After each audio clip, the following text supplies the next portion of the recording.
So hi guys, welcome to StoomCast. I'm sitting here with Darren Clark of Gracie, Barra, Fife. Darren, as everybody knows, in Scotland and further afield, obviously running Gracie, Barra, Fife, head coach over there. Darren throughout his career has been obviously very, very successful going through the belts. And he's got a number of guys at GB Fife who are also going through the ranks as well, and have become very successful. So Darren's definitely running one of the kind of top, kind of best gyms in Scotland, producing a number of champions. So obviously Darren, thanks again for obviously taking the time to speak to me. No bother, mate, it's always a pleasure. So actually just going to have a chat, Darren, about your journey from your beginnings up to now. Alright. So in regards to jiu-jitsu then, so how did you get into jiu-jitsu? So I started jiu-jitsu when I was 5 years old, but it wasn't of the Brazilian kind, it was more of the traditional kind. Yeah. So I was 5 years old. Mum and Dad have always been very, very keen to keep me and my two brothers active throughout our childhood. Yeah. I think that's a massive part of how you become, what sort of adult you become, to be fair, of how your mum and dad kind of sort of bring you up. Yeah. And they were always having us in some kind of stuff like that required us getting our heart rate up. We were swimming, we were running, we were doing fighting stuff. Yeah. My old man had a keen interest in martial arts. He's obviously, as you know, he's a David Maya black belt, so Yeah. he always trained jiu-jitsu. So I think because there was obviously nothing in our area, karate, judo or traditional jiu-jitsu was something that we were guaranteed to get thrown straight into. Yeah. We seemed to really enjoy it. Again, I was like, 16, 17 years old. They just kept, I got to brown belt, my brother got to black belt, my older brother Stephen got to black belt, and they just kept bringing out these tabs, like it cost you more money for a grading.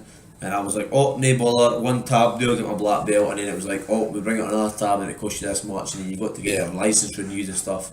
And it just kind of annoyed me, probably more than it annoyed mum and dad for paying all the money, to be fair, but I just kind of felt that I was getting sort of strung along, and I was like, I got to a certain age that passing my test and hooking up with chicks was more important than getting this black belt, you know what I mean? So I just kind of sort of left it, to be fair. That was pretty much it. And about 2 or 3 years later, I kind of sort of really kind of found my purpose again when the kind of UFC was getting hyped about as well. Like it sort of came about, and we didn't really know what it was, and wanted to get back involved in something because I really did enjoy, like, actually the martial arts side of things.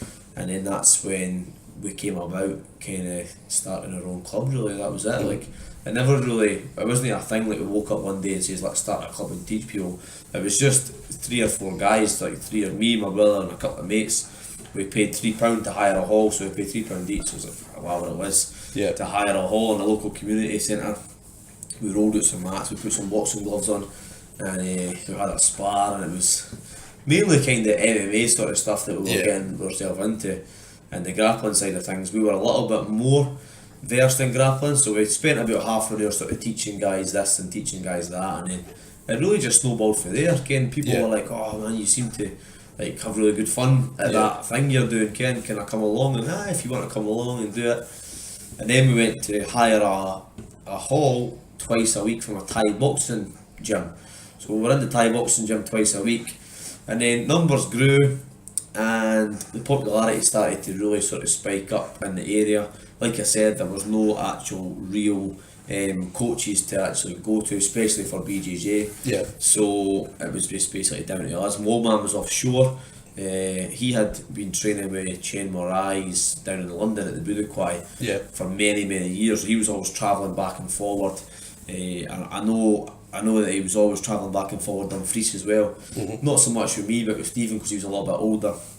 Because it would take like 2.5 hours to get down there, and then 2.5 hours to get back up after like a sort of 2 hour session. And then he would do a lot of sambo wrestling with a guy called Robin Hislop, doing that neck of the woods as well. So that was kind of sort of, we were very, very travelled far afield to sort of gather knowledge. And then, cut a long story short, the sort of start of my BJJ journey, to be fair, was when we got in contact with a David Maya coach from Brazil, and he ended up coming across to Scotland and staying with us for 6 months. He stayed at your house? He stayed at my house. He was like pretty much my built-in brother. He was like, whatever mate, take my house, take my car keys and my phone, my missus can just whatever. You're a black belt, I'm a white belt, can do what you want. Nah, he was a really cool guy actually, we got on great and we're still good friends to this day. He's actually out in Abu Dhabi with my dad at the moment. My dad's got him a job out there teaching full time as well, so that's quite awesome to see. Obviously stay in contact and stuff with him on social media. But yeah, he pretty much came over for 6 months, took us through the whole syllabus. When he left, my old man was purple belt, me and my brother got blue belts, and a few of the guys, the sort of core group that we had with us were graded stripes on their white belts and stuff as well, and that was basically the start of our journey. Right. And then from there it just flourished, and obviously the GB affiliation happened through obviously going over to basically expand my knowledge. I was basically I wasn't looking to join GB, I was just looking for structure to a certain degree, looking for growth. I just kind of felt that door, as soon as he had went away back to Brazil, he had started his own academy and he started his own family as well, so it was a real hardship trying to get him back, and we just felt we were a bit of a burden to him as well, like sort of bringing him back all the time and stuff, just to try and get us through the belts, etc., and get us kind of sort of progressing properly. And I just liked I went to Jersey summer camp. I don't know what year it was. It was early 2000 and I don't know. Let's think 2009 or something like that. 2010 maybe. Maybe 2010, 2011. And Broyle was there teaching for a whole week, and it was great. It was great fun, good vibe in that as well. There was loads of people came from all over, so it wasn't just a GB camp. It was just like a summer camp basically. Broyle was teaching that, and we hit it off straight away. Ken, we actually we clicked, like we had knew each other for years and years and years, and it's always good to have a connection like that with someone as well. And like I said, went back the following year. Rob Staples, who I owe a lot to, he's been a great guy throughout my journey. He's been like a sort of second father to me as well. Made sure I was sponsored to go back to summer camps and stuff as well. Always kind of helped me out with that, and there was never no pressure at all to join up with GB at all. There was never any like, oh, you must be GB or you must do this or you must do that. It was just basically like, come and just and gather some jiu-jitsu knowledge, have some fun in that as well, and meet new people as well. So it was great that the whole kind of atmosphere, I really enjoyed it. And I just felt that when I came back to Scotland, I just felt like that wee bit of me was left in Jersey every single year. You know what I mean? And I don't know if it was because I was leaving the GB sort of family behind it. I'm not too sure what it was. And then now about 3 years later, I kind of decided to maybe look into kind of how the affiliation would work and stuff, and then I said the rest is history from there. I got promoted to brown belt by Victor and Broyle 2015, and then black belt just recently last year by Broyle. We came up here on a seminar at the gym, and then it's going from strength to strength as well. Like I mean, I still think that I still feel we're quite early in the days. Although a lot has been done, I still think a lot has got to be done as well. Still to be done as well. So I'm quite excited. About it. We notice that a lot of people, obviously, when we're speaking to people, that whenever they meet people in jiu-jitsu, and everybody saying it's like they've known them for years. Do you know what I mean? Like you obviously we all share the same thing. Do you know what I mean? Our goals are the same. I think it's because you've got an understanding as well. You know what I mean? You know what it's like to be absolutely smashed on the mat. You know what it's like to feel somebody's sweaty belly on your face and feel claustrophobic. So you've kind of got this kind of understanding, like you've been in a situation that I've been in too, mate. You know what I mean? So there's a certain degree of respect, and there's a certain. I think you've always got to respect people in life, not just because they train jiu-jitsu. But I think if someone trains jiu-jitsu, you've always got that kind of sort of, like you said, a little unwritten rule or something that you know the guy's obviously the guy understands, or the parent. Again, it's not obviously not being sexist. Not a classy anyone is anything here. We're talking about equalities. But nah, you just kind of understand. I mean, more so, that's a good point as well, more so for women as well, because I think it's a harder sport to get involved in. It is, for women too as well, So I like the whole GB kind of women empowered program and stuff as well, and how it brings them into. I'm not going to say our world, but it brings them into a different world to a certain degree, because a lot of women really do shy away from it. So I think it's a great thing for that. Yeah, we've noticed that as well, as obviously over the last kind of since I started, I've been in it for about 5 years, and obviously when I first started there wasn't a lot of women in it. Not at all. Now you go to competitions and women, I mean you've got like 4 or 5 women in the same division. And they've got, especially in Scotland, I mean a lot of the women kind of know each other, they speak to each other. Whenever there's open mats, they all get together. They've got a really good bond. The women in Scotland have got a really good bond, and so they should, because it's quite a small team. I do think that Scotland in a whole is quite a small community as well, so everyone knows everyone to a certain degree. But the women especially, they it must be exactly the same with guys as well. You know what I mean? The respect factor. I know in here anyway, when I come in, there's a woman that comes in here and she brings her kid in that as well, and she trains also, and so does her husband, so we've kind of got the whole family training. And whenever a woman comes in, she's always like, oh, that's great, there's a woman come in, and I'm like, oh, she's just dropping off some tickets or that. She's got them on the mat, she's got the McGee and stuff as well. She's got them on the mat, and she's really, really encouraging and stuff as well. And I think that one woman wants another woman to do it, because one, she knows what is good for her, she knows that can help her, but two, just to have another woman there as well. Definitely. So I think that's quite a good thing as well. The women are really, really good at, they love talking as well, you know what I mean? So do we. Exactly. Nothing beats a good blether. But I think it's a community thing, you know what I mean? It's a really nice community thing, and I think BJJ is really, really good for that, building a community. So. And again, I've noticed that, as I say, for me coming in, obviously I'm still quite early, 5 years, but obviously the level of jiu-jitsu from 5 years ago to what it is now, not just obviously the guys, but even the competitions like James McIntyre, Lawrence was putting on the Scottish ones, and other competitions we've seen, they're so much better than they were 5 years ago. 100%. So obviously Scottish jiu-jitsu, for what I've seen, has came on leaps and bounds, and we're seeing that with all the young guys like Ryan.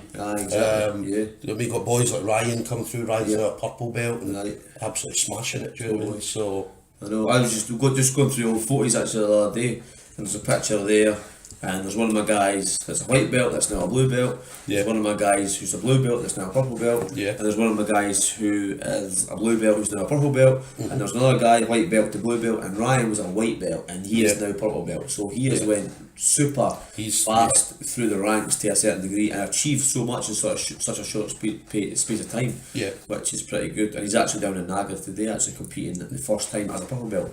And I think they actually at Naga they put the purple and the brown and blacks all together for the. They do. I remember Mike Collier. Mike Collier got his purple belt. 2 weeks later he was down at Naga. I was actually in that one. He got his foot ripped apart, his leg ripped apart. Because I beat the guy that done that to him. It was a guy from Israel or something like that. It was a black belt. Black belt, because I think he beat the first black belt, and then he was beating this guy, just hammering the guy with points, and then obviously the guy, whatever he'd done, Mike had never done it before, never trained it. So I was doing it exactly the same time, and I got that guy as well. So I remember that actually. That was quite cool. But he's not recovered. So I know he's over in Perth now, Fair City, but he doesn't really train much. So I know you two were lined up to fight. I saw it were actually. It was 4 years ago. So I saw it was actually. But never came about. I know. Just shows you, mate. Like people take different paths and different routes in their journeys and stuff as well. You know what I mean? Like no, not one journey is going to be the same. You know what I mean? He was maybe destined for a black belt, and then maybe it might just take him a little bit longer. I think it all goes with the focus as well, what you focus on. Wherever your energy goes, that's what's going to grow, you know what I mean? And if you put your energy somewhere in your focus, then it's impossible for something not to be successful or, I don't know, just better, bit by bit. We're only looking to get better 1% a day. So I'm not saying that he's not focused on it, because I think he still does train, but just very sporadically, you know what I mean? He's a very good level as well. He probably will be, but again, he's probably got a few things in his life that he wants to fix first before he maybe gets into it seriously, etc. as well. But everyone's got a different journey. Like that'd be cool, man. So obviously we mentioned Ryan. So again, obviously whenever we see your guys at competitions, they're always doing well. Do you know what I mean? They're always usually on the podium, picking up medals, picking up, well, I've seen some of the kind of team trophies and stuff like that. So how do you keep these guys motivated? Because obviously we know it's hard sometimes to keep somebody motivated. Maybe they've got outside, whatever they're doing outside the gym, or the ego thing. We'll talk about the ego thing. So how do you keep your guys focused on the main goal? I think, right, this is a good question, I'd say. I think that the people in the team are going to go as the leader goes. Yeah. So if I'm putting myself on the line, if I'm competing, if I'm training properly by committing my time and effort into my strength and conditioning or my fitness or my nutrition or anything that I put my time and focus into, I think my people are going to copy me. So you're basically an example to be an example. So to set the example, be the example, so to speak. Ryan has done that, like you said, has shown obviously that for so long, because when he came in, I was very much in my competition sort of stage on the game. Maybe not now, but I was like actively competing every single week, purple belt, and he was just like, he must have been looking at me as a white belt and like, wow man, maybe that's where I want to be. And where is he right now? He's at Naga competing as a purple belt. You know what I mean? So like I said, every single person's journey is different, but maybe if I didn't do that, the guys wouldn't be as motivated to maybe, you know what I mean? So I've got what I've got now because of what I've done back in the day, you know what I mean? So maybe people need to understand that they've got to do what they need to do to get to where they want to be, and maybe another few years time, etc. as well, because no one can ever compete every single week, you know what I mean, week in, week out. It takes its toll on your body, it takes its toll on your bank account, it takes its toll on your family life, it takes its toll on your mental health, it takes its toll on everything. So you, like I said, you really need to focus on one thing as well.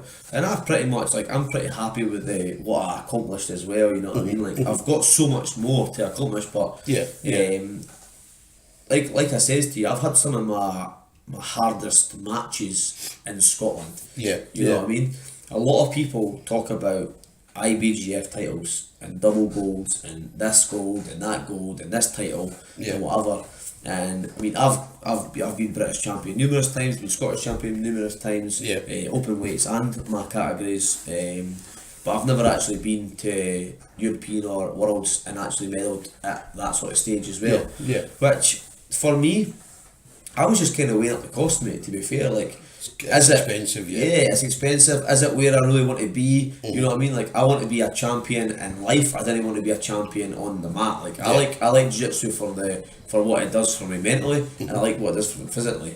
It does not, like we spoke about ego, like, you know, it's about controlling the ego as well. My ego's not strong enough to put things like missing my children's first birthday to go to the Worlds, something like that. Whereas some people will do that, and they deserve, the people that are willing to make that sacrifice will predominantly deserve to hold that title. So you've just got to choose what you want to give up and what you don't want to give up. And I just chose not to give up, so I tried to compete as much as I could, and I did, and I got some really, really tough matches as well. Every single match that I had, like, I've had like submission only matches with Kev Markaloon, like, you know, 27 minutes long, Martin Donaldson 32 minutes long, and various other guys, and these are like, I mean, their competitions were in Inverness, a small town which 100 people were at, but some of my toughest matches come from Scotland, you know what I mean? And I think the level in Scotland, and this is no slating anyone in England, I just think it's a little bit more popular in England, so I think that maybe the level is a little diluted. I think the level in Scotland's very, very high, so we've got a really, really high level of blue belt, high level of purple belt, high level of brown belt, and extremely high level of black belt, and that's why there's not so many in Scotland as well. So I think it's only going to do good things. Hopefully in the next 5 to 10 years that doesn't change, and people, like as I said, like myself and other sort of coaches of gyms or whatever as well, keep that at a good level, because it does set us apart from the rest of the country. It does, the UK. Regardless of Brexit or no, that's what separates us apart. Our kind of brave heart kind of sort of spirit, you know. But you notice that in Scotland, I mean, again, everybody knows everybody. And a lot of times whenever there's open mats, do you know what I mean? If there's open mat in Glasgow, if there's open mats, whether it be here, I mean, you had Paul Craig, you know, that coming up for the Brilliant seminar. So, and the same with the guys up north, I mean, if they've got seminars, and everybody goes to everybody's seminar, so that's why I think we, especially the level in Scotland, is that high, because we train with each other.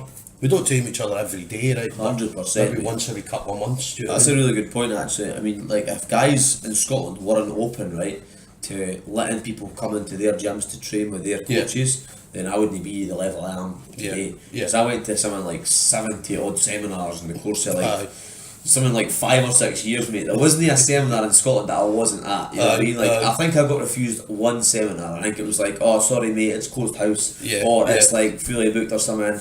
You know what I mean? But like, I've been to Legato seminars at the GB Glasgow. I've been to Gracie seminars. I've been to Andre, I can't remember his second name, at the Grip House. I've been to Gazi Parliament seminars. Every single, there pretty much wasn't a black belt coming to Scotland without me being there, you know what I mean? And learning and try to collect as much knowledge. And I try and keep telling my guys that as well, you know what I mean? Try and get to as much seminars as possible. It's very good for your growth. You're getting different rolling partners with different people. You're getting taught different styles and different concepts from different black belts. If someone is a black belt, man, they've done things that you can't even think of. You know what I mean? There've been places that you can't even comprehend. So you got to get around that energy, and you got to try and feed that wee bit of energy. You know what I mean? You got to try and collect a piece of that pie. And I was just like this hungry, mad purple belt that wanted to wipe as much competitions and just get everything as possible. There was things that I would take and totally bin straight away, and there was things that I would try for 2 or 3 months, and I would adopt it to my game and adapt it this way and this way. And as I said, there was other things that just totally worked straight away. As soon as I knew it, I was like, that is just like my game now. So I would just advise anyone to go anywhere. And it's good now because there is more and more, so you can pick and choose. Whereas back in the day, there wasn't much. So when it did come up, it was like once a month or maybe twice a month. And I was like, right, I need to be there. Now there's a lot of gyms with black belts as well. You know what I mean? So which is good. But I think that seminars is such a good thing to learn from, you know, get around that fire, man, get around that energy and stuff as well. When a person comes in for a seminar, they really want to add value to your game as well, you know what I mean? I'm not saying that any coach in a gym doesn't want to add value to your game, but they really want to, I would say anyway, if I'm doing a seminar, I really want people to go away thinking, wow, I got something for that, you know what I mean? Like, I can use that, that's going to go into my game straight away, or I'm going to work this, so this is going to be my new thing. So, and I know obviously other black belts will be exactly the same as well, so definitely. And then obviously you kind of mentioned about obviously the family stuff as well, so again we know you've just had a wee baby girl. Wee baby Carmel, she is now 7 months. So future world champion. That's it, future female Pan-American 2032. Definitely. So again, how do you, and again we've spoke to a lot of the kind of older jiu-jitsu guys we've spoke to, we always asked, how do you juggle everything? Because obviously you've got the gym, you've got the Herbalife stuff, you've got your coach and your guys, which we see at comps all the time. Definitely. And then obviously the family. So how do you juggle everything? Well, that's a good question actually as well, because I think that's kind of like, a lot of people talk about work-life balance. And I think that that's an important part of the whole game to a certain degree, you know what I mean? Like for instance today, right? He's a great example.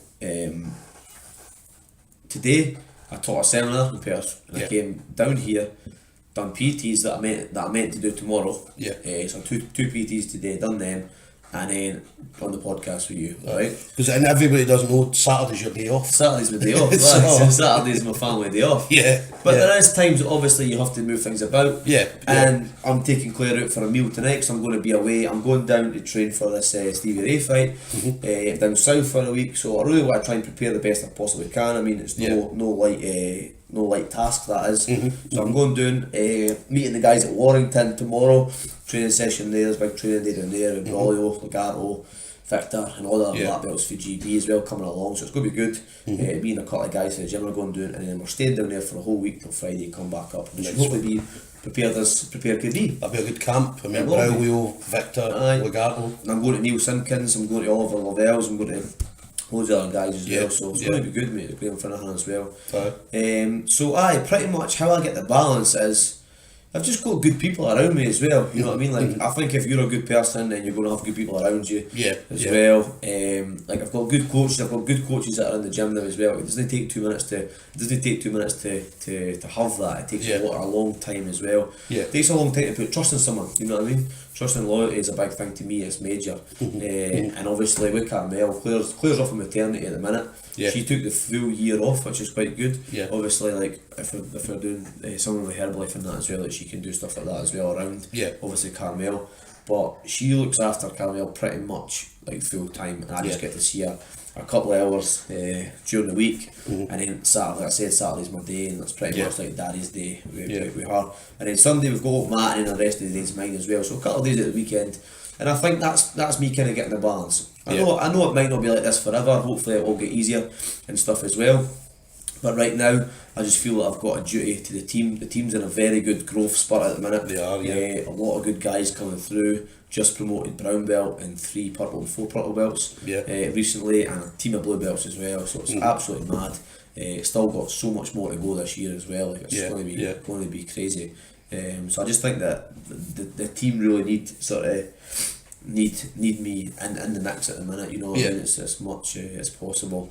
Ryan, as we spoke about, is competing down south as well, but it's great that he's actually now got the opportunity to teach jiu-jitsu for a wage, really, you know what I mean? Like this time last year, I was a joiner for many years.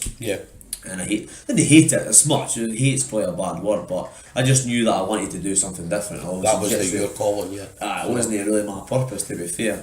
So last year, Ryan got a joinery apprenticeship, and I says, "Look, is this what you want to do?" And he's like, "Nah, I don't really." And I'm like, "Well, you need to choose. You need to focus." And he's like, "Well, I am focusing." So he was training hard, and he was competing hard and stuff as well. And the gym was growing.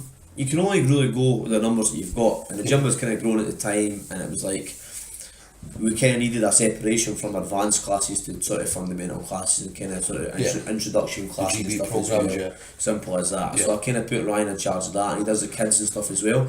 And that was kind of his way of kind of making some extra pennies, maybe covering his training fees, etc. And it's just kind of grew from that as well. And he's really came on as a coach. I've seen him grow from this kind of shy little sort of timid boy to this big beastie man. Beastie man. He's doing really well, mate. So now he makes more money than a second year apprentice would as a joiner, and he's working like a quarter of the time, and he's doing something he enjoys. It's pretty good. It's a great feeling for me to be able to offer someone that opportunity. And I have no doubt that he'll have his own Gracie Barra school one day, and we will obviously help him grow that, and obviously. And likewise, any of my coaches that are coming through as well. Shaz, another great coach that I've got at the minute. We are also helping grow. I'm not going to say Gracie Barra because it's not Gracie Barra, but obviously we teach under Gracie Barra. We're helping grow jiu-jitsu in Stirling area as well. We're at MXP teaching the BJJ. So me, Ryan and Shag go through there and coach through there. And I've got one of my coaches, Valentine Duke, up in Dundee who coaches in Dundee, and me and Val cover the Dundee sort of area for BJJ as well. So it's just, I just feel that my purpose is just kind of growing jiu-jitsu, mate. Like jiu-jitsu's changed my life in so many ways that I need to get it into someone else's life to see if it can change their life as well. You know what I mean? It might not, it might do, but at the end of the day they need to find out if it can or it can't. So I would say sure. And then you mentioned Val. I mean, you do the Art of Combat stuff with Val, Art of Combat is done with my brother. Right, okay. Me and Stephen Clark is my brother. He's a purple belt as well. Has been for probably the longest standing purple belt in Scotland. He took some time out. He's back in the mix now though. He's back killing it. He's been helping me prepare well for this DVD match as well. He's very top pressure as well, heavy in that as well. And so me and Stevie are doing the show. We're doing Art of Combat, which is great. That's going to be in Kirkcaldy or Dunfermline? It's going to be in Dunfermline. It's going to be at Alhambra Theatre, which is a really cool venue. It's like a prestigious theatre, one-sided kind of tiered seating sort of thing. Cages on the stage. Really good venue. We've done them there since 2010. Yeah. So we started doing our first show then. We got up to Art of Combat 9. And we've not done one for 4 years. Right. Just building the business and having the family. Steve was exactly the same. He went from offshore to being a full-time property developer. Yeah. And I went from being a joiner to being a full-time coach. So it was the transitional period. Just the show's not really something that makes a lot of money, so you kind of have to put things on the back burner and prioritise the things that you want to grow and, like I said, focus. And now we're at a time where we can really focus on this and really sort of dominate this kind of region, so to speak. And I'm really excited about it. Really excited. We've had a lot of good feedback for the announcement to come back. The match with Steve Ray it wasn't really planned at all. Loads of people are like, oh, you and him have spoken about this, and it's like a hype train. It's like, no, it was just off the cuff, accidental. It was over Facebook. It was just over Facebook. It was just a comment. It was a comment about your SGI fight. Yeah, you were talking about that, and then suddenly Stevie Ray came on, and it was like, I wouldn't mind a match. This is that. It's cool, mate. Let's do it at a combat, and I kind of seen it without thinking. And kind of was like, fuck. Oh no, what have I done here? But then I like to raise my bar as well. I like things that keep me like motivated as well. You know what I mean? Like we spoke about motivation as well. What motivates you? Things are going to motivate different people at different times in their life. I mean, I've been like, I got my black belt just late last year. I've been kind of putting the feet up a bit. I've been kind of letting myself go a little bit, you know what I mean? So I want something to motivate me to get in shape. I want something to motivate me to train hard. If I train hard, the guys train hard, you know what I mean? I wanted that, so that's pretty good, and it's definitely worked out. Good timing as well, so it's perfect. Because obviously there's a lot of good fights on the Art of Combat, but obviously yours and Stevie Ray's now seems to be the one that everybody's talking about. Which is crazy as well, because it is an MMA show, so it's quite good. But it just shows you as well that obviously the both of us have been about for a long time as well, so it'd be a really good talking point. We've got pro fights on, we've got amateur fights on. We've actually got a charity boxing fight on as well, which was kind of sort of, it didn't happen on purpose, it happened by accident. Enzo Parenti sadly lost his daughter to mental health, so he asked me to get on the show to raise money and awareness, and we actually spoke to a guy who had previously fought on the show and has recently been doing boxing, not MMA, so it just made complete sense to just match them together, and they've done great raising money. I think I seen a post yesterday on Facebook, over 1,500 quid raised already, which is fantastic, man. So that's really good as well, so I'm quite happy with that. So you're going to have everything, you're going to have MMA, Jiu-Jitsu, boxing as well, all on the one show? All on the one show, nice. Very different from what I've done before. Predominantly we'll keep it MMA, obviously there's about 13 or 14 fights on, a few fights I've put out, we'll get them matched, like I'm no worried about that. But that's just one of the things that happened, but I'm really excited about that as well. So a lot of good things happened this year. A lot of good things happened last year, black belts and babies, and then this year it's going to be, you know what I mean, like shows and stuff like that as well. But and then obviously anybody that's got Darren on Facebook, they'll see the training videos you're doing. So just wee segments of training videos, just whenever you're doing something. I think you started it on the run up to the SGI. And then you're still doing it for. I'm going to still do it for the SGI thing. I'll put some stuff up for me being away as well. I've got some stuff to edit when I'm away as well, so I'll have a bit more time to sit down and go through some footage that I've took already. But that's good. I mean, that gives you. We spoke about this the last time. It gives an insight into how a black belt trains. Because obviously a black belt trains different from white or blue or whatever belt. 100%. So it's good for people to see that. I think that showing that as well, right? Just because, like, say a person fights in the UFC and a person fights on a local MMA event, it doesn't mean to say that person can't train like a UFC fighter. They can, they just won't do it. You know what I mean? Because there's not as much on the line. But see if they did train like a UFC fighter, and they would probably get to UFC a whole lot faster. And when they got there, they're already prepared for what a UFC fighter has to do. You know what I mean? Rather than actually taking the jump.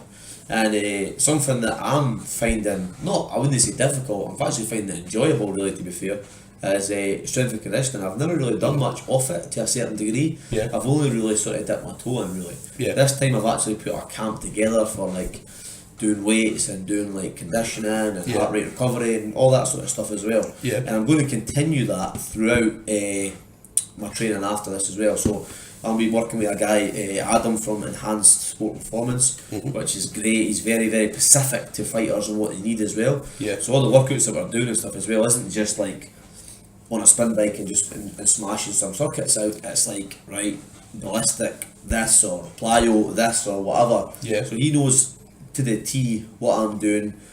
And even things like the other day, I was like, I'm pretty fatigued actually because I've been doing like training and teaching classes and stuff, and like, can we maybe change it up and do that conditioning tomorrow? He's like, no bother, we'll change this up and we'll do this and this. Yeah. And I have been feeling not so run down. Yeah. You know what I mean? Which is actually a lot better. So he's tailoring that So he's kind of specifically to you. tailoring specifically to me as well, Right. so it's quite good.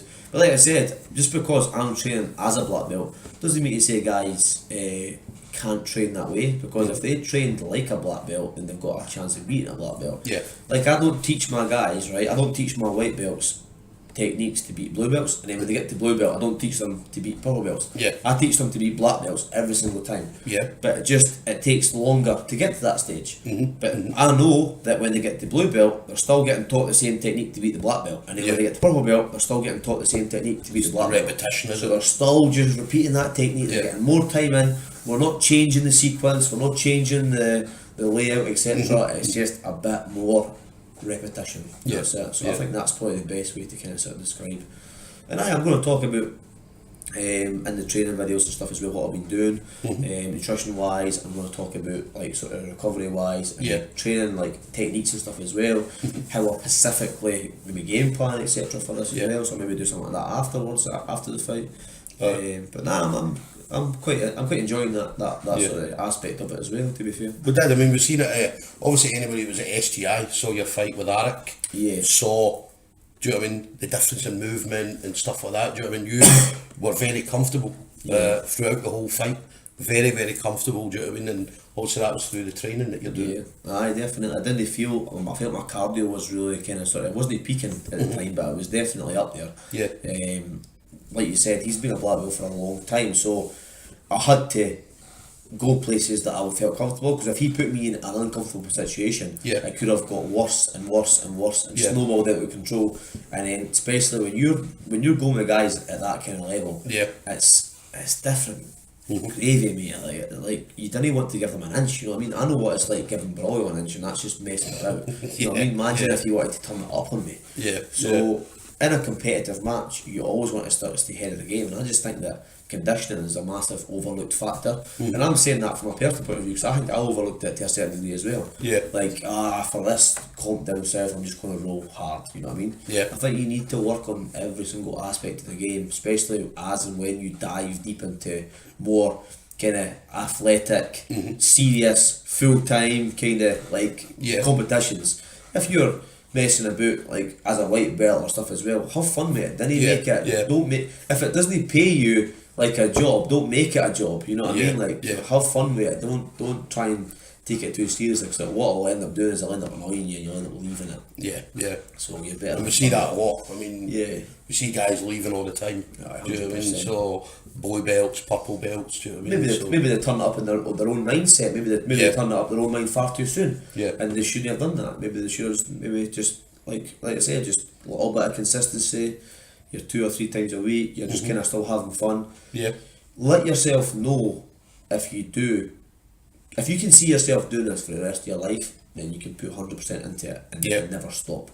But if there's an inkling that you might take a wee break for this, or you might take a wee holiday, or you might not enjoy them, you know what I mean? And really think about how much effort you want to put in. I'm the type of guy that won't put any effort in something that I don't think that I'm going to do 100%. So I'm just that type of mindset. But as you said, it's repetition. It's doing the same thing. It might sound mental to some people, but we'll do the same move 1,000 times. And obviously we've seen all the memes and all that, where if you do, who would you be more afraid of? The guy that's got one move that's done it 1,000 times, the guy that's got 1,000 moves that's done it once. So obviously that's why we see, especially with the GB curriculum, it repeats every so many weeks. So recirculating program exactly as well. Totally. And then obviously you can put your spin on it obviously as well, but it's a recirculating program for a reason, because people need to know this stuff, but they also need to re-drill this stuff as well. So it's quite, and that just shows you that's why obviously it's a worldwide organisation, over 800 schools in the world, etc. as well, you know what I mean, because it works. Something that works usually tends to grow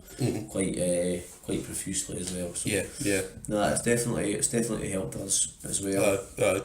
and I'm looking forward to again turning that side of the GB sort of up a little bit more as well. Yeah. One thing that I'm not too hot at is administration stuff and that as well. You know what I mean? So that's one of my. I've always got my weak points. Listen, that's not just you. That's every black belt jiu-jitsu coach. You know what I mean? Like the admin's terrible. You know what I mean? So I'm going to actually bring Claire in and do that side of stuff. Aye. So that she can just say, look, you're on week 4 this week and do this and do Yeah. that. But no, there's loads of improvements at the academy as well. Like so, I'm always striving to do better. I never ever think that I'm the best. I think that's one thing that I would say to anyone that's listening. Never ever. You know, we're talking about ego and stuff as well. Your ego is not your amigo. You know what I mean? That totally isn't your friend. Like, really try and know what you are, know who you are, but always try and improve. Every single day. And I think if you have that kind of mindset, then you'll always make improvements, and nothing's ever going to stay stagnant, or it's never going to stay still, and it's always going to be improving. So and you mentioned as well about leading by example. I mean, you do it on the mats. Do you know what I mean? Whether you're coaching, you're doing it in competitions. I know you've only done one as a black belt, but again, you've only been a black belt for not that long. Months, and then obviously your nutrition as well. So you've got the herbal life stuff. That was probably the herbal life thing as well. That's probably what kept me a little bit more accountable, because I sort of felt myself sort of letting myself go. You've probably seen black belts too as well. You can see some black belts and they're super out of shape, you know what I mean? But you don't have to be in shape to be a black belt. We know this because technique does prevail. So a black belt of 110 kilos that's out of shape can really smash anyone to a certain degree. But I just wanted to be that guy that if I got out of shape, then what's my team going to do? You know what I mean? So I want to try and keep myself in shape as well. You know what I mean? And it just kind of made complete sense for me. What I got from looking into it, I mean, I was very, very uneducated about it to a certain degree. So when someone approached me with it, I was actually teaching a seminar and a guy was there and he was like, no, you should totally look at this, mate, Ken, it's really good for you and that as well. And I was running about, and when I first opened the gym, I was still doing joinery as well. I had about 6 months that I kind of planned to kind of sort of peter off jobs. So money and stuff and that as well, and obviously having like taking the jump from being like zero to obviously the rent and stuff as well, and the mats and all the setup cost that goes along with it, the leases and stuff as well. And then he says about obviously the business. I says, look mate, I didn't need a business, I need another business like a bloody hole in the head. You know what I mean? That's not what I need right now. And he says, but you might need the products for some energy, or for maybe keeping yourself in shape. And I says, I might do. So I started taking the products, and then the missus started taking the products, and we just really enjoyed it. You know what I mean? We were starting our day with this kind of sort of shake and a tea, and it was just giving us loads of energy. And we just kept going with that there. And then we're obviously speaking about what we're going to do when Carmel comes along, etc. My kind of business brain stepped in. I says, look, let's have a look at this Herbalife, and we've been doing it for about 2 years now. And the money that she's made, obviously she's been. Claire kind of takes a lot to do with it. You know what I mean? Like I've kind of passed it to her. I looked at it in a way like I'm not a great believer of you know how like there's a rolling joke about GoFundMe pages. So if someone wants to go to the Worlds, they'll set up a GoFundMe page. If I wanted to go to the Worlds, I would just pull in 5 or 6 more homers and fit a kitchen, and that's me going to the Worlds. You know what I mean? So that was always my mindset. So when I looked at the Herbalife, I was like, I wonder if I could figure out a way to like sort of give myself free supplementation. So if you got like sort of 5 or 10 customers, then that basically like you eat for free. Basically, you get your supplementation, you get your tablets, you get your shakes and stuff and whatever for free. So I was like, I could do that. I could find customers in that, and I could give myself stuff for free. And it just went through there, and then it just went for like the £200 to £400 a month and £600. And it just kept going up like that. So now Claire's going to go back part-time at her work. She'll do more Herbalife, and she'll work in the gym and that as well. So we'll kind of spend more time. I'll get to see her, I'll get to see Carmel, and we'll spend more time with each other as well.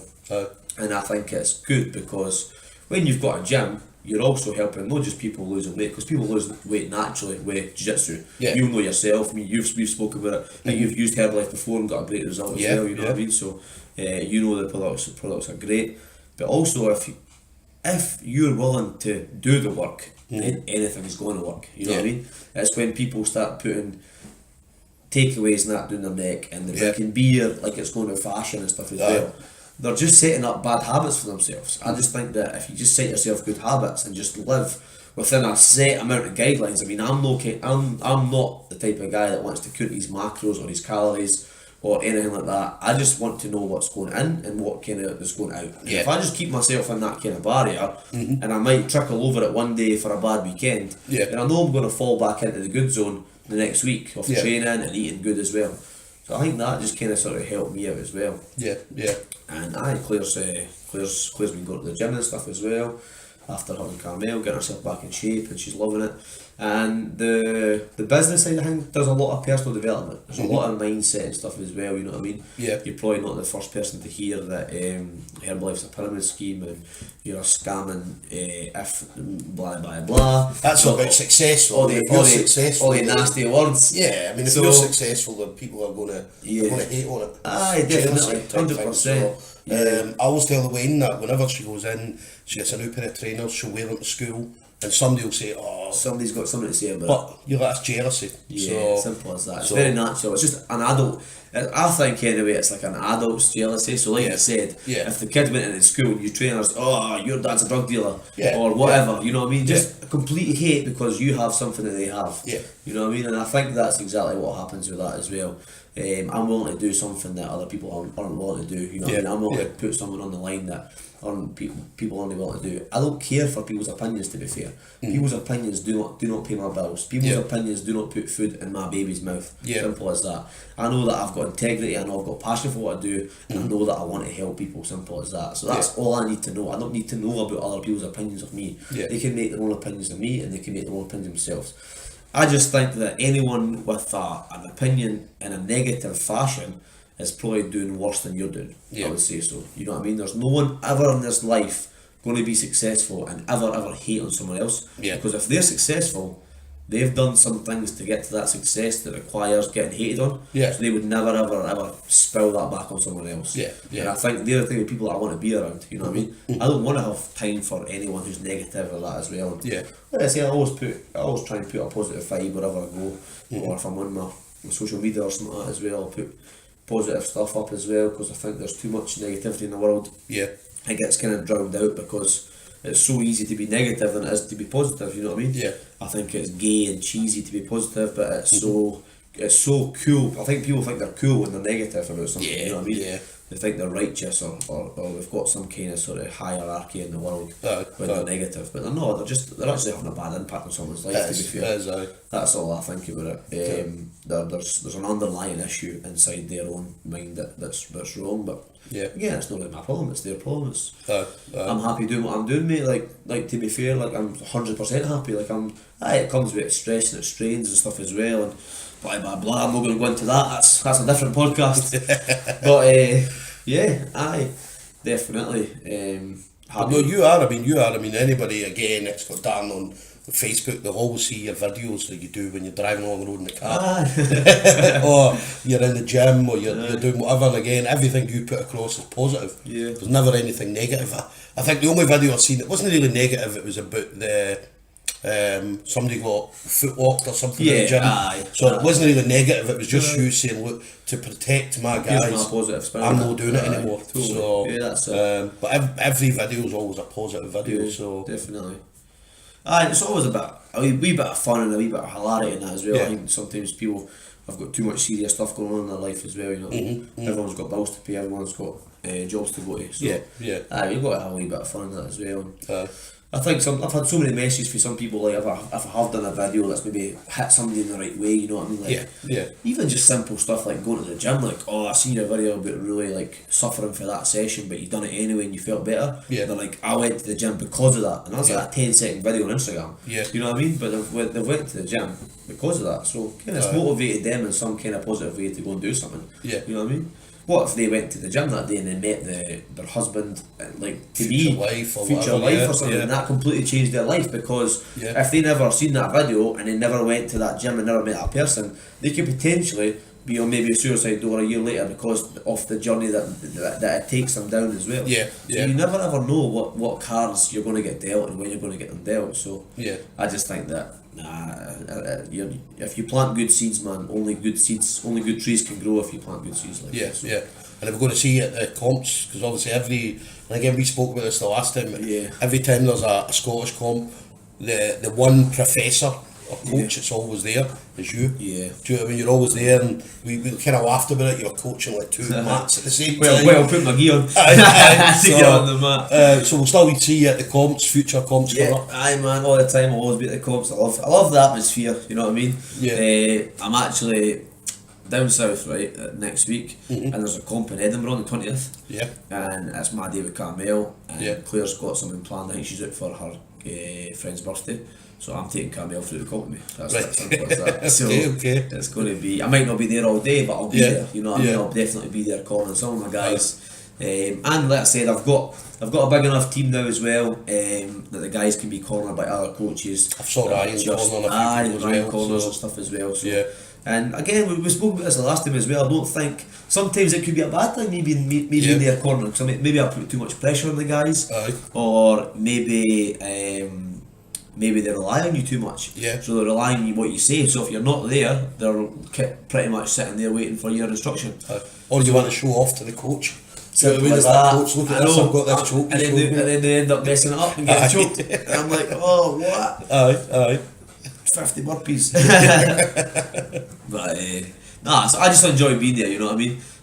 Enjoy being there. I try and be there for like I said, all my students and that as well. They deserve. I think it can make a bit of a difference as well, because I know as a competitor what it feels like. Yeah. You're nervous. You're probably lost some weight. 50 to 75% of the techniques that you know will leave your mind. Yeah, So you've only got 25% in the can really, and you're thinking, man, what can I do with a Kimura? Yeah. You know what I mean? And that's Hungry, you're tired. That's it, man. So there's a lot goes through your mind. So me just sitting there with a calm voice, being like, look, your coach is here, it's cool. Just do this, just do that, underhook there, spin round. Yeah. Not a problem. And another thing as well, if guys get beat, it's not a big deal, you know what I mean? I've seen coaches that have walked away for students that have came off the mat and stuff as well, you know what I mean? Yeah. If I walk away for a student, it's because I'm calling on someone else, and I'll consolidate them later on. I'll get a chat with them later on. But nah, you never really like sort of beat up on your student, you know what I mean? Like everyone, like I said, everyone's got their own journey. So Cobra Kai. Exactly, man. If he's going to come off and get beat that match, that's going to make him who he's going to become. Yeah. If he leaves the gym, then he was meant to leave the gym because that was his destiny. If he continues to train and gets beat his second match or his third match, but then wins his fourth match, then that's now him telling themselves that they're meant to be doing this next You year. mentioned that about Ryan. I mean, Ryan at one point couldn't win a fight. Ryan couldn't win a fight, man. He was getting spanked left, right and centre.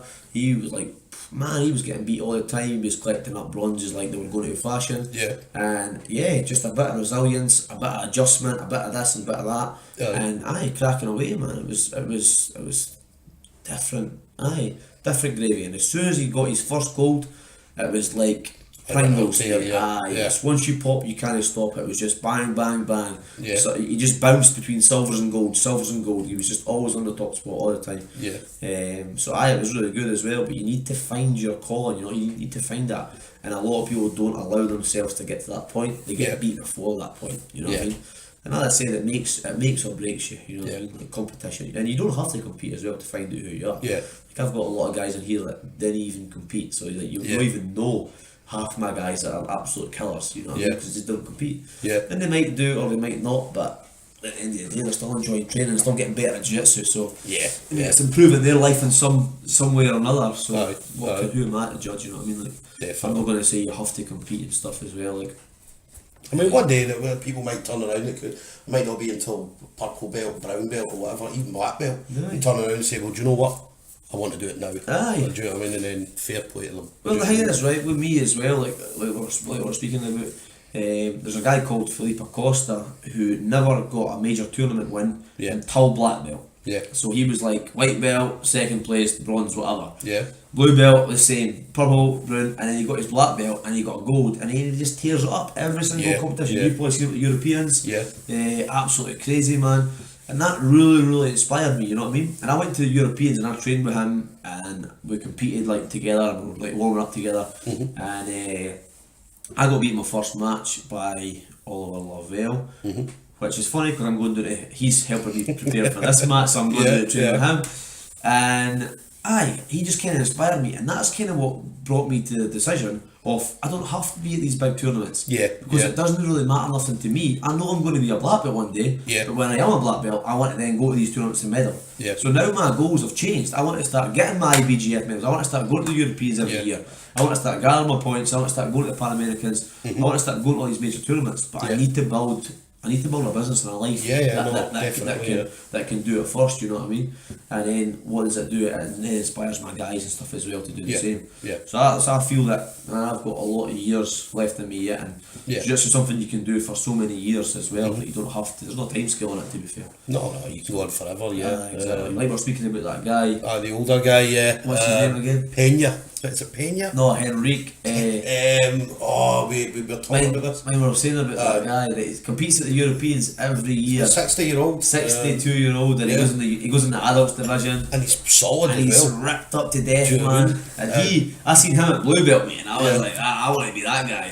Yeah. I want to be. He doesn't win though all the time, but he still does it. And I'm like, I don't care if I win. I just want to do it. I just want to be that shape and train that hard and be on the level of the guys, man. It's mad. Nah, he's a cool guy as well. Yeah. As I said, we've seen him at the Euros this year, and he was over trying to fight, winning, beating adults up again. And he wins fights. He does. He does. Aye. Do you know what I mean? He doesn't know go he and gets lose beaten, all the time. No. He might no medal, but Right, he'll he give. beats up guys, man. Yeah. Definitely beats up guys. Yeah. 100%. No, that's good. And then obviously your goal then. So we know obviously your goal, you've achieved a big one, the black belt. Yeah, that's In jiu-jitsu, Yeah. obviously. So what's your next goal? What have you set? What's your next thing? Or do you just take it like kind of day by day? I kind of set myself micro goals, you know what I mean?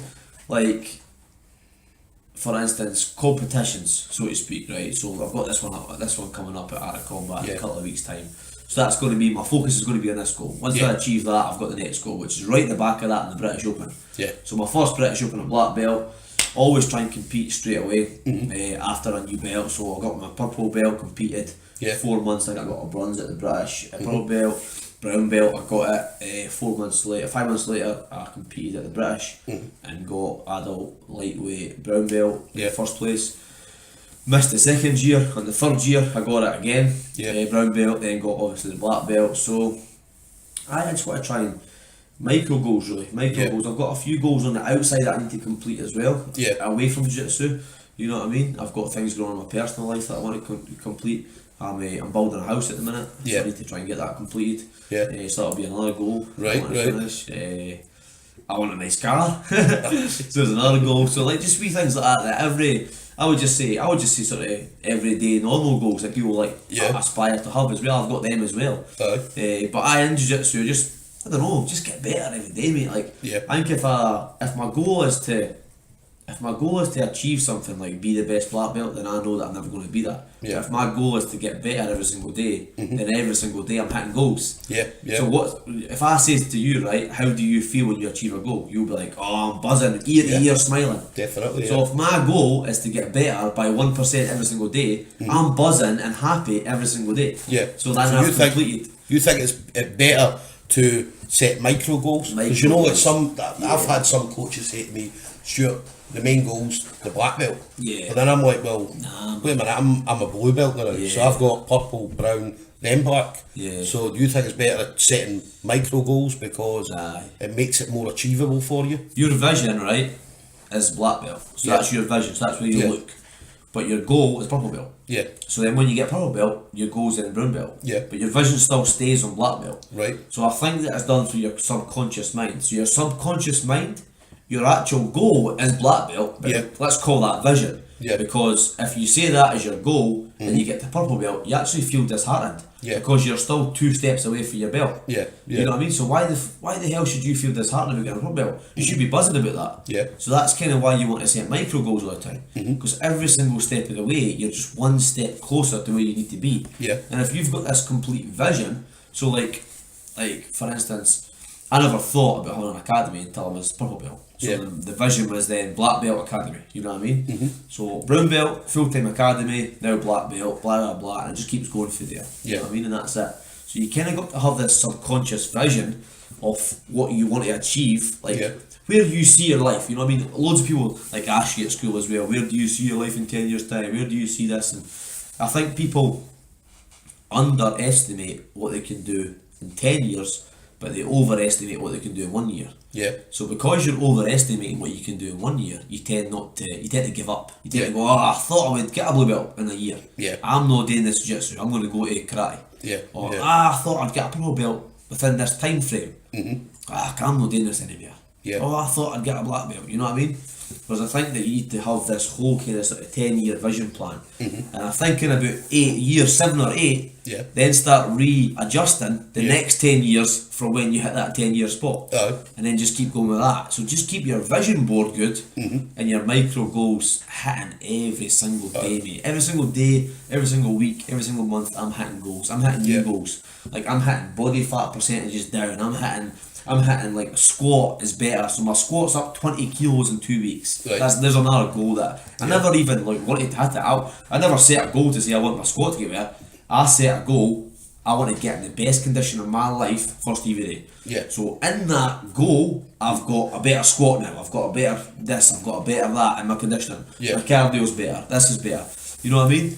So in setting this kind of sort of micro goal, I'm now completing other kind of goals that kind of sort of attach to that. And I think that keeps me in a positive sort of mindset. Definitely. And it kind of sort of keeps my wellness good as well, you know.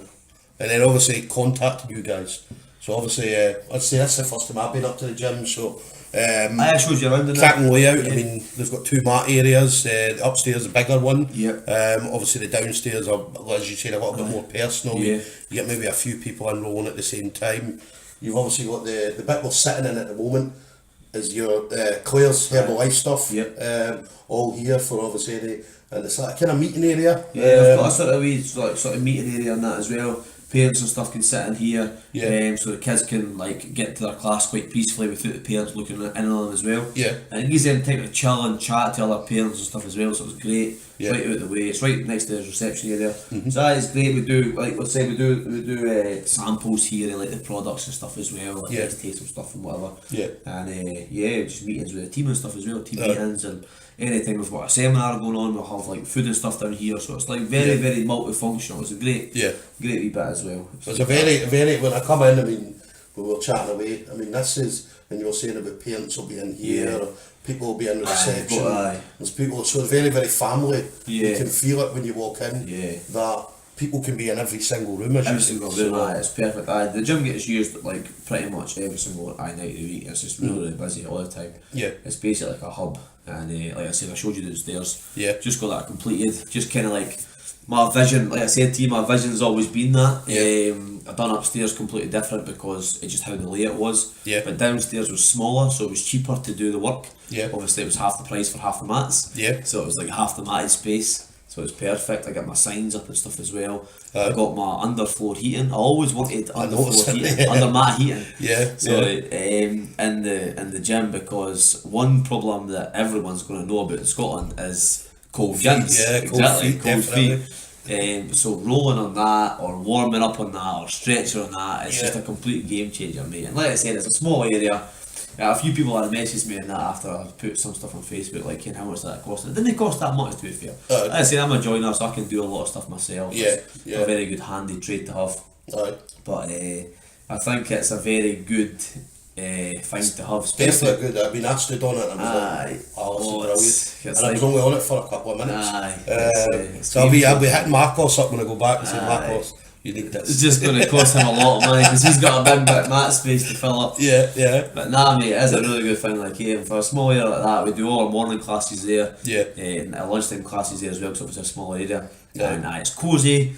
Even on Friday morning, it was really busy. We had every single person in the mat, right from white belt to black belt. And when I was just coming in here to get something, it was colder obviously in here. And as soon as I was walking into the area, it was just like super roasting. Super warm. It just holds the heat as well. So it's really, really good, mate. It's good. I really like it. And then how do guys then contact you? So you're big on social media. I mean, you're on social media every day. I just think it's a really good platform to be on. A lot of people talk bad about it. It's got its bad points and its good points through obviously mental health and stuff as well. But I just think, like I said, we've spoken about this before. You are who you surround yourself with. Yeah. So if someone surrounds themselves with me on social media, Yeah. they're going to see some positive stuff in that as well. Yeah. If I can positively impact their life or how their day goes by a little post that I can put up, then that's obviously better, obviously for me. Yeah. So you'll get me on Facebook, Instagram, Gracie Barra Fife on Facebook or Instagram. You'll get a website, www.graciebarra5.co.uk. Yeah. All the information's on that for our timetable schedules, payments, etc. And yeah, anyone's welcome to come in any time they Yeah. want. You know that yourself. You Yeah. can come across anything you want, mate. But nah, you know what Gracie Barra's all about now as well. So Yeah. welcoming everyone, judging for everyone. Yeah, It's very, definitely. very, very good. And then last thing, again we asked this the last time. If it wasn't for jits, what would you be doing? If it wasn't for jiu-jitsu, what would I be doing? I know it's difficult to kind of comprehend, obviously, the years you've got in it. Yeah, I think it's a good question. I don't think I would be a joiner. I might still be a joiner if I never found jiu-jitsu. Yeah. But I don't think I would go back to being a joiner. So if this basically was the carpet was swept from me, I would probably go and look to do something that I really enjoyed. Like I think that's the key to life. We spoke about work-life balance, and I think I get the balance of my work right because I enjoy it. You know what I mean? So I think enjoying what you do is half the battle. Yeah. Don't get me wrong, it's stressful. You deal with a lot of members of the public, which you have no control over how they react to things, etc. They see things differently from you. But again, that's just a challenge. You know what I mean? Yeah. That's just one of the things that we deal with. So it's got its stress and strains, but I just think overall I enjoy it more than I loathe it. Yeah. So I would rather find something that I enjoy. We had a guy over training with us for about a year. He was a black belt, and he was a black belt, and he was also a marine biologist. Right. So he swam with sharks. Right, And okay. I just thought it was a great job. I just thought it Yeah. was fantastic. He was actually teaching people how to do it in St Andrews University, and I just thought, what a great job, man! What a great life. He was travelling Hawaii and America and stuff as well. Yeah. And he was swimming in all these amazing places, tagging sharks and researching them and getting all the databases and That's stuff. the guy you had just recently, or? No, this was about 5 years ago, mate. Right, I was okay. talking about at the time. It was a guy called Janice, and I just thought if I was to do my time again, I'd be looking at doing something like that. Yeah, Something yeah. that I enjoyed. Like I swam with sharks for my 30th birthday at Deep Sea World, like 14-foot sand shark. Yeah, And I just yeah. thought that was mad.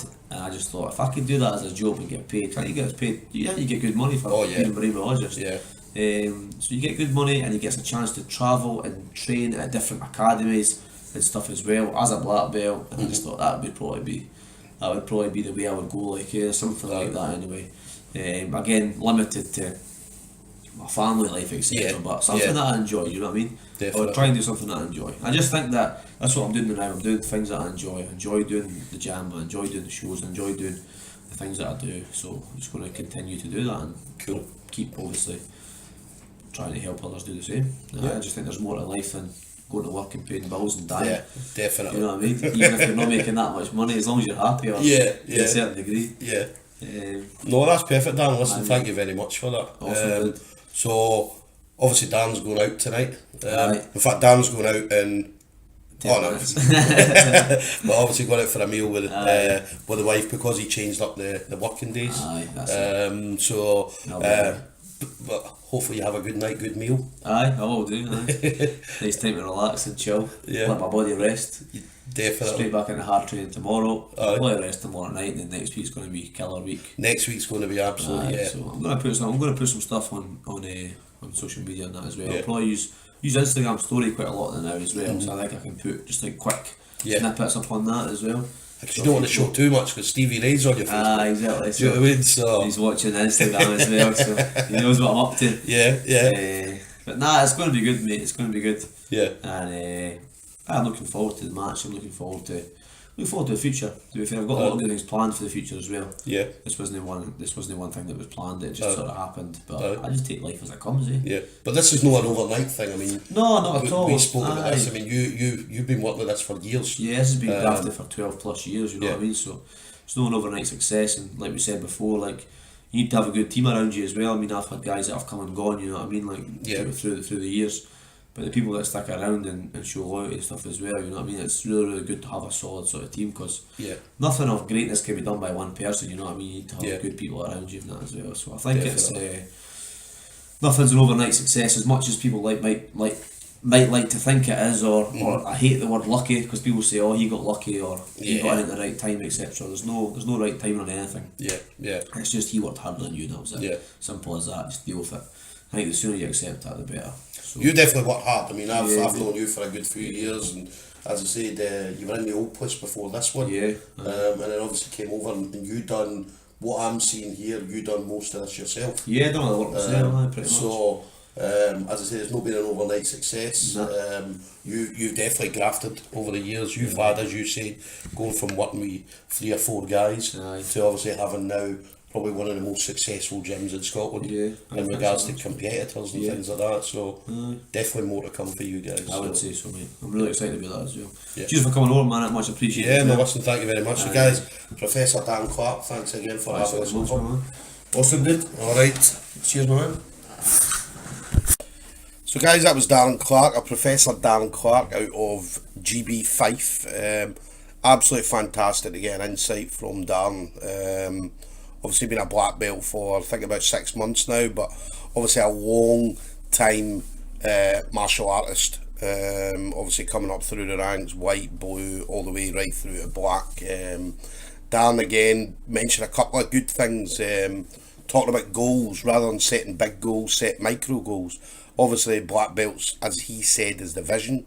But obviously you've got micro goals throughout that.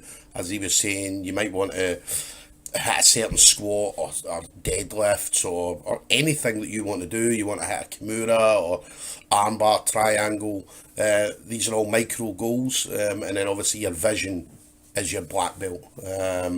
And he's smashing his goals every day. Again, as you hear that throughout the conversation we had. So absolutely fantastic to hear from Dan. I mean, Dan as well, I mean, he puts himself on the line. He's out there competing. He's got his guys out there. They're all out competing, doing fantastic as well.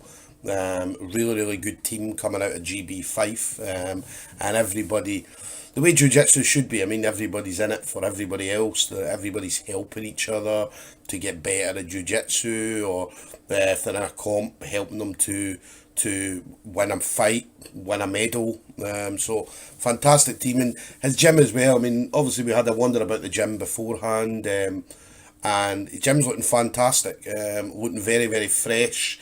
He's got the under 4 heating, which is, I mean, any jiu-jitsu guy knows, especially in cold days. I mean, you go into the mats and the mats are freezing, absolutely freezing. Dan's got in the under 4 heating again. I walked on and I thought, wow, this is absolutely fantastic. So so definitely good to hear from Dan, and obviously we wish Dan all the best in the future. Again, we're going to see and hear more from Dan as we go throughout our own journeys and things like that. We'll come up against some of Darren's guys. Some black belts out there will come up against Darren. So yeah, I mean, these guys over in GB Fife are doing fantastic things. So definitely looking forward to seeing and hearing more from them in the future. So next on the podcast, we're hopefully going to catch up with Coogee Potter. Coogee Potter's the head coach of Open MMA. Again, one of these teams where, and I mean, if anybody's seen Coogee on Facebook, or even any of his guys, the guys up there are absolutely massive. I mean, these guys are monsters, absolute monsters. And yeah, they've been doing MMA for a while, for a number of years, obviously doing jiu-jitsu as well under Marcos Nardini. Coogee Potter got his purple belt from Marcos Nardini a couple of years ago, so obviously he's a purple belt at the moment, but yeah, I mean, an absolute solid gym that they've got up there. And again, these guys are going out and they're winning medals whenever they go to competitions, winning a lot of gold medals. And I'd say a lot of big monsters up there, a lot of heavyweights up there, and they're absolutely smashing it wherever they go, whether it's local competitions, whether they're coming down doing SGIs, but these guys are always willing to put themselves out there, so it's going to be a good chat with Coogee.